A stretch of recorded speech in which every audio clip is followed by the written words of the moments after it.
నమస్తే అండి. నా పేరు డాక్టర్ కే ప్రజ్ఞ, కన్సల్టెంట్ ఫిజిషియన్, ప్రజ్ఞ జనరల్ హాస్పిటల్, రాజమహేంద్రవరం. ఈరోజు మనం ఇరిటబుల్ బవల్ సిండ్రోమ్, చాలా మంది ఎక్స్పీరియన్స్ చేసేది, చాలా తక్కువ అవగాహన ఉన్న టాపిక్ గురించి తెలుసుకుందాం. ఈ టాపిక్ గురించి నేను ఎందుకు మాట్లాడుతున్నానంటే, ఈ మధ్య మాకు తెలిసిన వాళ్ళ ఇంట్లో ఒక విషాదకరమైన సంఘటన జరిగింది. అది జరిగినప్పటి నుంచి ఆ ఇంట్లో ఒక పెద్ద ఆవిడకి విపరీతంగా కడుపు నొప్పి రావడం, దాంతోపాటు మోషన్ అవగానే కడుపు నొప్పి తగ్గడం, ఇలాంటివన్నీ ఎక్స్పీరియన్స్ చేస్తూ ఆవిడ బాధపడుతుంది. వాళ్ళు నా దగ్గరకు వచ్చినప్పుడు అప్పుడు నేను అనుకున్నాను, ఈ కండిషన్తో ఇంతగా బాధపడుతున్నారు, ప్రజలకు దీని గురించి అవగాహన కలిగిద్దామని అనుకున్నాను. సో మనం దేనిని ఇరిటబుల్ బవల్ సిండ్రోమ్ అంటాం అంటే, కనీసం వారంలో ఒక్కసారైనా సమస్య మొదలయ్యి కనీసం 3 నెలలన్నా అవ్వాలి ఈ సమస్య స్టార్ట్ అయ్యి, అప్పుడు ఇరిటబుల్ బవల్ సిండ్రోమ్ కింద మనం క్లాసిఫై చేస్తాం. దీంట్లో కూడా రకాలు ఉంటాయి. Diarrhoea type, constipation type, mixed type. అంటే విరోచనాలు అవ్వడం, లేకపోతే మలబద్ధకం, లేకపోతే 2 జరగడం. కొద్ది రోజులేమో మోషన్స్ ఎక్కువ అవడం, కొద్ది రోజులేమో మోషన్ తక్కువగా గట్టిగా అవ్వడం. సో ఈ ఇరిటబుల్ బవల్ సిండ్రోమ్ స్పెసిఫిక్గా డయాగ్నోస్ చేయడానికి మనము వేరే ఏదైనా సమస్యలు ఉన్నాయో ఫస్ట్ అవి ఎక్స్క్లూడ్ చేసుకోవాలి. అంటే ఈ ఇరిటబుల్ బవల్ సిండ్రోమ్ ఎలా ఉంటుందంటే, కడుపు నొప్పి వస్తుంది, మోషన్ అవగానే తగ్గిపోతుంది, మోషన్లో జిగట పడవచ్చు, మోషన్లో మార్పు అంటే ముందు గట్టిగా అయ్యేది ఇప్పుడు పలచగా అవ్వచ్చు, లేకపోతే ఇంకా గట్టిగా అవ్వచ్చు, ఎక్కువ సార్లు అవ్వచ్చు. అంటే మామూలు బయట జరిగే డయేరియాలా కాకుండా, అంటే అతి విరోచనాల్లా కాకుండా కొంచెం ఎక్కువ సార్లు వెళ్తూ ఉంటారు. ఇంకోటి దీంట్లో స్పెషాలిటీ ఏంటంటే, ఇరిటబుల్ బవల్ సిండ్రోమ్ రాత్రిపూట ఇబ్బంది పెట్టదు. ఒకసారి పేషెంట్ పడుకున్నాక ఈ మోషన్ ప్రాబ్లం ఉండదు. So this is more like psychological. అలాగని మనం కేవలం ఆందోళన వల్లనే వచ్చిందని చెప్పలేం. ఆహారపు అలవాట్లలో మార్పులు, కొన్ని రకాల వైరస్ వల్ల, మెడిసిన్స్ వల్ల, దేని వలన ట్రిగర్ అవ్వచ్చు.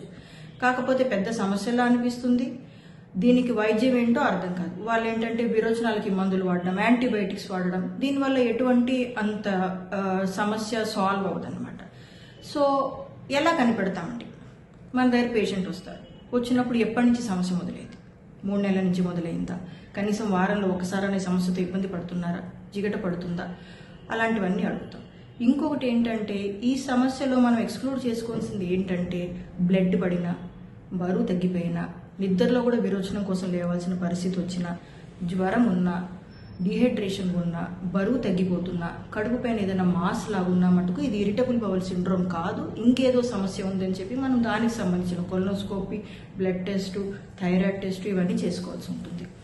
ఓకే, ఇరిటబుల్ బవల్ సిండ్రోమ్లో బేసిక్ టెస్టులు చేస్తాం మనం. హిమోగ్లోబిన్ ఎంత ఉంది, థైరాయిడ్ ఎంత ఉంది, షుగర్ ఏమైనా మొదలైందా, ఆ సీలియాక్ డిసీజ్ అన్న ప్రాబ్లమ్ని ఎక్స్క్లూడ్ చేసుకుంటాం. ఇరిటబుల్ బవల్ సిండ్రోమ్ డయాగ్నోస్ చేయడం గురించి స్పెసిఫిక్ టెస్టులు ఏముండవు, వేరే సమస్యలను ఎక్స్క్లూడ్ చేసుకోవడానికి మటుకే టెస్టులు ఉంటాయి.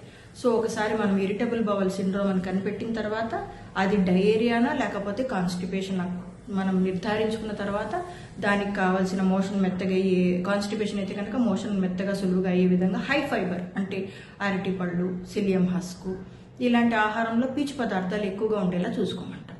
అదే లూజ్ మోషన్స్ కనుక అయితే దేనివల్ల ట్రిగర్ అవుతుంది, దేనివల్ల గ్యాస్ ఫార్మేషన్ అవుతుంది, క్యాబేజీ, బ్రాకలీ, కాలీఫ్లవర్ ఇలాంటివి తక్కువగా తీసుకోమంటాం. కొంతమంది చేసే అతిపెద్ద పొరపాటు ఏంటంటే, ఇలా అరగట్లేదని చెప్పి సోడాలు, డ్రింక్స్ తాగుతూ ఉంటారు. దానివల్ల సమస్య ఎక్కువ అవడం తప్పించి తగ్గదు. సో మీకు ఎప్పుడన్నా గత 3 నెలలుగా కొత్తగా మోషన్లో మార్పు రావడం, కడుపు నొప్పి వచ్చి మోషన్ వచ్చిన తర్వాత నొప్పి తగ్గడం, ఇలాంటి కనుక నేను చెప్పిన లక్షణాలు కనుక ఉంటే కనుక డాక్టర్ని సంప్రదించండి. ఫస్ట్ మేము సైకలాజికల్ కౌన్సిలింగ్ ఇస్తాం, టెన్షన్ తగ్గించుకోమంటాం, ఆహారంలో FODMAP డైట్ అంటే నేను చెప్పినట్టుగా గ్యాస్ ప్రొడ్యూస్ చేసే ఆహారం తగ్గించి పీచు పదార్థాలు పెంచుతాం, చిన్న మెడిసిన్స్తో మీ ప్రాబ్లమ్ సాల్వ్ చేస్తాం. Thank you.